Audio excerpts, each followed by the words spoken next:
뇌과학자들은 이 부위를 보상체계 혹은 나는 그것을 원해 라고 하는 원함 또는 추구체계라고 부릅니다. 여러분들이 잘 아시는 도파민이 지나가는 경로이기도 해요. 잠자는 동안 이 심리적인 동기체계가 생물학적으로 자극을 받으면서 꿈이 시작된 것이라고 보는 것이죠. 안녕하세요. 제 이름은 국경복입니다. 꿈 해석을 40년 이상 해왔고요. 꿈 해석의 대중화를 위해서 꿈 해석에 필요한 기초적인 사항들에 대해서 말씀드리려고 합니다.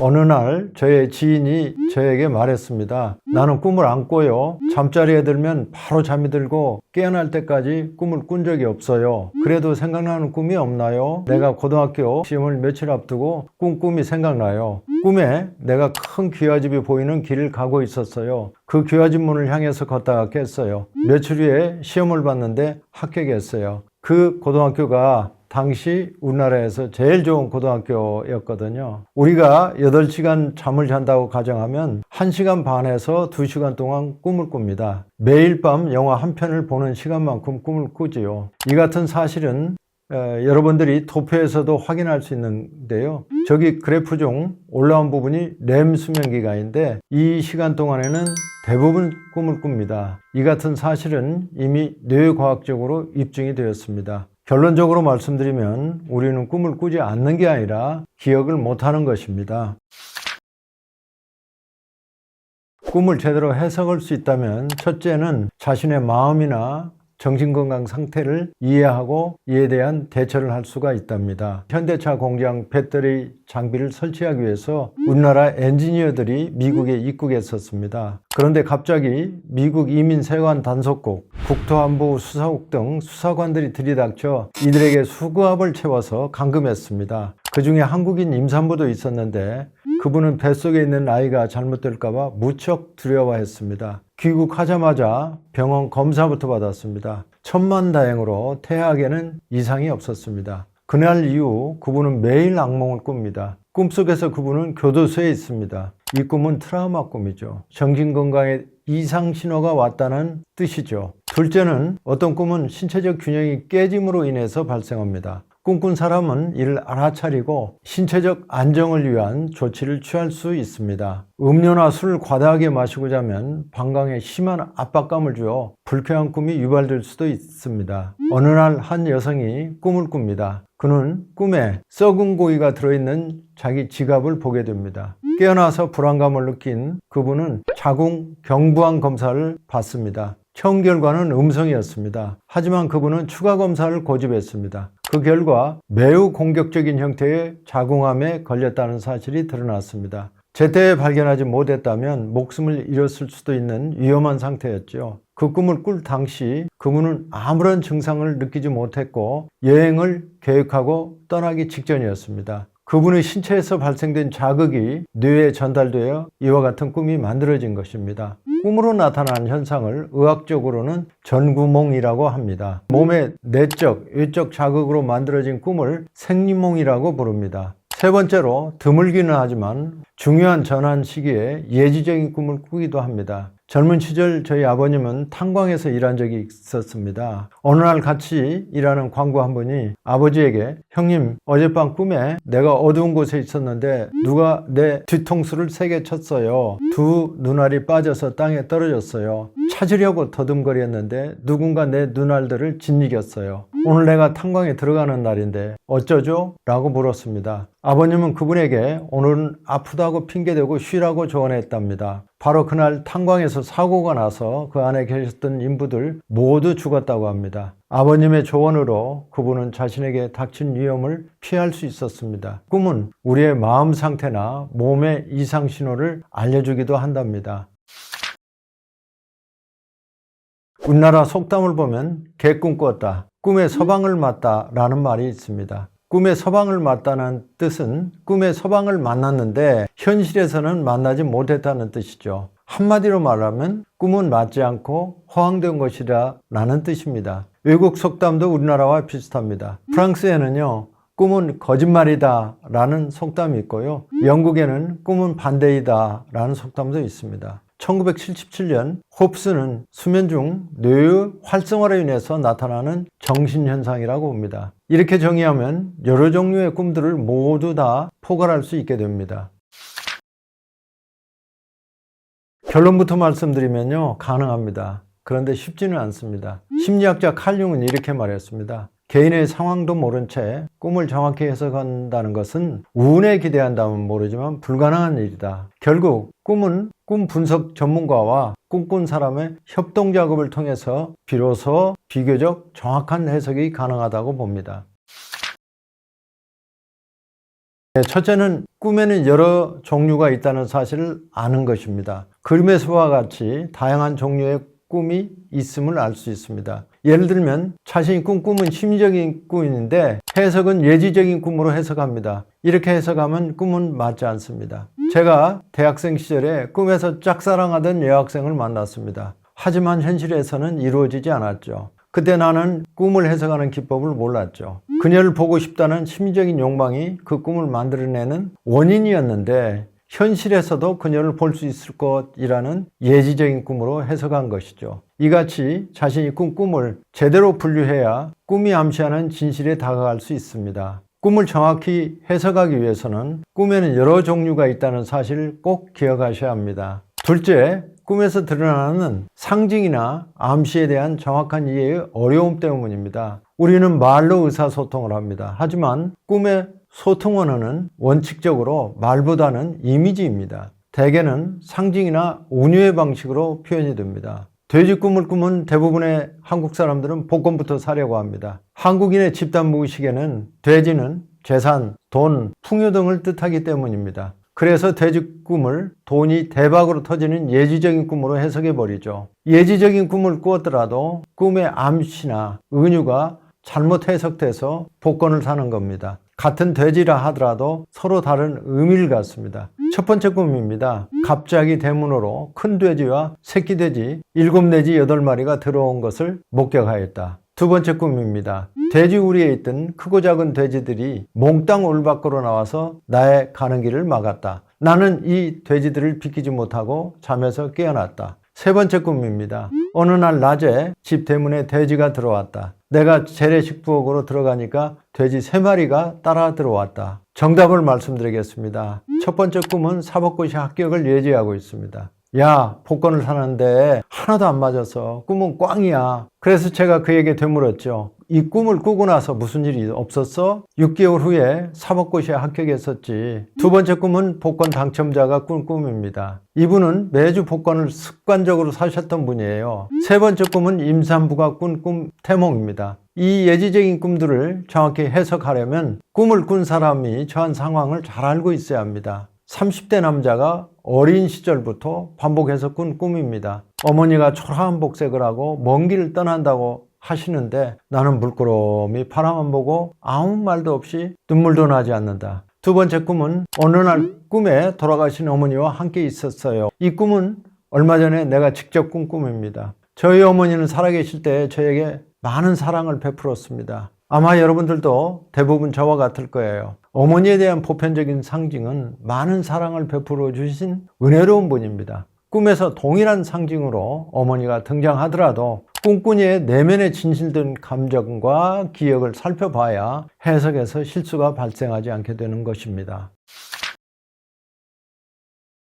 결론부터 말씀드리면 누구보다도 꿈꾼 본인이 제일 잘 해석할 수 있는 위치에 있습니다. 그러나 꿈을 정확히 해석할 수 있는 전문적인 기법을 모르면 꿈이 주는 암시를 그냥 지나치는 경우도 많습니다. 몇 년 전 30대 초반의 여성이 수능 시험을 보는 꿈을 꿉니다. 왜 그럴까요? 하고 물었습니다. 이어서 그분은 내가 고등학교 때 수능 시험에 실패했었거든요. 수능 시험은 그분의 뇌에 트라우마로 각인되어 있었습니다. 상사에게 보고하거나 결제받으러 가는 날에 주로 이 수능 시험을 보는 꿈을 꾼다는 사실을 알게 되었습니다. 상사로 인한 스트레스와 시험 스트레스가 상호 연결되면서 꿈으로 드러나고 있었습니다. 첫 번째로 자신이 꾼 꿈을 기록하는 습관을 가지면 좋습니다. 시간이 지나고 나서 읽어보면 아하 그거였구나 하면서 통찰의 순간이 오기도 합니다. 두 번째는 이 꿈이 어떤 꿈인지 분류해서 꿈 종류를 판단해 보는 것입니다. 꿈의 종류를 분류하는 방식에 대한 자가진단법은 제가 별도 자료로 올려드리겠습니다. 세 번째는 꿈에서 나타난 의미를 해석하는 것입니다. 의미 해석에 있어서는 꿈에서 드러난 상징이나 은유적 암시에 대한 정확한 해석을 할 수가 있어야 합니다. 네 번째, 꿈이 주는 의미를 자기 현실 문제와 연결시켜서 생각해 보는 것입니다. 꿈을 전문적으로 해석해주는 채널이나 전문 서적을 찾아서 공부하는 것도 한 방법입니다. 꿈을 꾸면 먼저 인터넷 포털이나 AI 등에 묻는 경우가 있습니다. 하지만 정확한 해석 측면에서 100% 신뢰하기는 어렵습니다. 꿈 해석책이나 채널을 선택하는 기준은 꿈의 전통적 해석, 심리학적 해석과 뇌과학적 분석을 다 포괄하는 그런 방식이 좋다고 봅니다. 꿈꾸니가 살고 있는 사회문화적 환경의 차이가 있거나 같은 문화권에 살더라도 서로 관점이 다르면 꿈의 상징도 다르게 해석해야 합니다. 서양과 동양에서 용의 상징은 전혀 다르게 인식이 됩니다. 서양에서 용은 악마, 사탄에 비유됩니다. 성서에는 하나님이 용을 쳐부수는 장면이 나옵니다. 그날에 주님께서는 날카롭고 크고 세찬 당신의 칼로 도망치는 뱀 레비아탄, 부글거리는 뱀 레비아탄을 벌하시고 바닷속 용을 죽이시리라. 이사야 27장 1절에 나오는 내용입니다. 기록에는 조선의 정조대왕의 태몽과 이율국 선생의 태몽이 용으로 나옵니다. 태아의 상징이 용으로 드러난 것이죠. 저는 젊은 시절 아버님이 꿈에 보이면 걱정스러운 일이 생기곤 했습니다. 반면에 저희 큰 누님은 이와 반대했습니다. 꿈에 아버님이 보이면 그날은 뭔가 좋은 일이 생긴다고요. 그렇게 얘기해요. 아버님은 저에게 장남으로서 집안에 대한 책임을 기대하셨습니다. 반면에 큰누님은 아버님은 언제나 은혜롭고 사랑을 베풀어 주시는 분으로 인식되어 있었어요. 동일한 아버님인데 내가 처한 입장에 따라서 또 누님이 처한 입장에 따라서 상징적 해석은 다르게 할 수 있답니다. 거의 대부분의 심리학자들은 예지몽의 존재를 인정하지 않아요. 과학적으로 매우 입증하기가 어렵기 때문이죠. 예지몽의 존재를 인정하고 이론적 근거까지 제시한 분은 분석 심리학의 창시자인 칼 융입니다. 저는 인간이 가지고 있는 정신적 능력에서 예지적인 꿈을 꿀 수 있다고 봅니다. 한국 사람에게 익숙한 태몽이 바로 대표적인 예지몽의 한 종류였죠. 태몽은 태아의 임신 혹은 출산을 예고해요. 앞에서 예지한 생리적인 꿈은 신체의 안전 상태를 알려줍니다. 심리적인 꿈은 자신의 마음의 불안, 걱정 등 상태를 알려주죠. 예지적인 꿈은 장차 발생할 일을 예고해 줍니다. 자신이 꾼 꿈의 종류에 맞게 활용하시면 됩니다. 큰 틀에서 보면 역사적으로 3가지 단계를 거치면서 발전해 왔습니다. 꿈에 대한 처음 기록을 찾아냈던 기원전 4000년 전부터 기원 후 19세기까지니까 대략 6000년이 되었죠. 이 시기는 꿈은 신이나 신령 혹은 조상의 영혼이 전달해주는 메시지라고 믿었습니다. 장차 일어날 일을 미리 알려준다고 믿었습니다. 꿈이 길, 흉, 화복 등 장래에 일어날 일들을 알려준다는 것이었죠. 동양을 보면 기원전 중국 주나라에서는 꿈의 해석을 점치는 행위와 동일시했습니다. 중국 명나라 때인 1562년에 진사원이 쓴 몽점일지를 보면 이 같은 사실이 기록되어 있습니다. 몽점일지란 꿈을 점치는 뛰어난 가르침이라는 뜻입니다. 우리 조상들도 꿈 해몽을 점치는 행위와 동일시했습니다. 장래에 일어날 일을 예고해주는 예지몽에 관심이 많았습니다. 아이의 임신과 출산을 예고하는 태몽도 대표적인 예지몽이죠. 예지몽의 가장 큰 문제점은 아직까지 과학적으로 증명하기가 어렵다는 점입니다. 두 번째 시기는 1900년대에서 현재까지죠. 꿈을 심리학적인 관점에서 해석하는 방법이죠. 1900년에 지그문트 프로이트라는 학자가 꿈의 해석이라는 책을 펴낸 해이기 때문입니다. 나는 꿈을 해석할 수 있는 심리적인 기법이 있다는 사실을 증명해 보이고자 한다. 꿈 해석의 방향이 신 중심에서 사람 중심으로 내려온 것이죠. 꿈은 완전한 심적인 현상이며 어떠한 게서 소망 충족이다 라고 했습니다. 또한 그는 꿈은 무의식으로 가는 기름길이다 라고도 했죠. 프리드가 말한 무의식에는 억압된 욕구, 감정, 기억들이 저장되어 있는 곳입니다. 꿈을 심리학적 측면에서 깊이 탐구한 거장 중에는 또 다른 인물이 있는데요. 칼 융입니다. 꿈이란 무의식이 전달해주는 메시지라고 말합니다. 꿈을 무의식에 억압된 단순한 소망이나 욕망의 충족을 넘어서는 영역으로까지 확장을 했습니다. 세 번째 시기는 1977년도부터 현재까지 이어오고 있죠. 꿈을 뇌과학, 즉 신경생리학적인 관점에서 해석을 하게 됩니다. 이제는 과학기술의 발달로 꿈꾸는 뇌가 활동하는 상황을 fMRI나 PET 등 영상으로 직접 확인할 수 있게 되었습니다. 하버드대 교수였던 앨런 홉슨이죠. 그는 1977년 자신의 논문에서 꿈은 잠자는 동안 생리적으로 일어나는 현상으로 뇌의 활성을 우연히 자각한 것에 불과하다고 주장했습니다. 프로이드는 꿈을 심리적인 기전의 발생으로 봤는데 홉슨은 심리적인 것이 아니라 생리적인 기전에 의해서 발생한 것으로 본 것이죠. 홉슨의 이 같은 발표 이후에 프로이드의 꿈 이론은 골방으로 밀려났습니다. 홉슨은 자신이 과학적으로 검증한 결과를 제시하였고 프로이트는 환자를 임상적으로 치료하는 과정에서 얻은 지식이었기 때문입니다. 1997년에 또 다른 반전이 일어납니다. 마크 솜스라는 정신과 의사이면서 신경생리학자가 등장하죠. 뇌의 특정 부위가 손상된 환자들을 임상 연구를 통해서 홉슨의 가정을 정면으로 반박하는 논문을 발표합니다.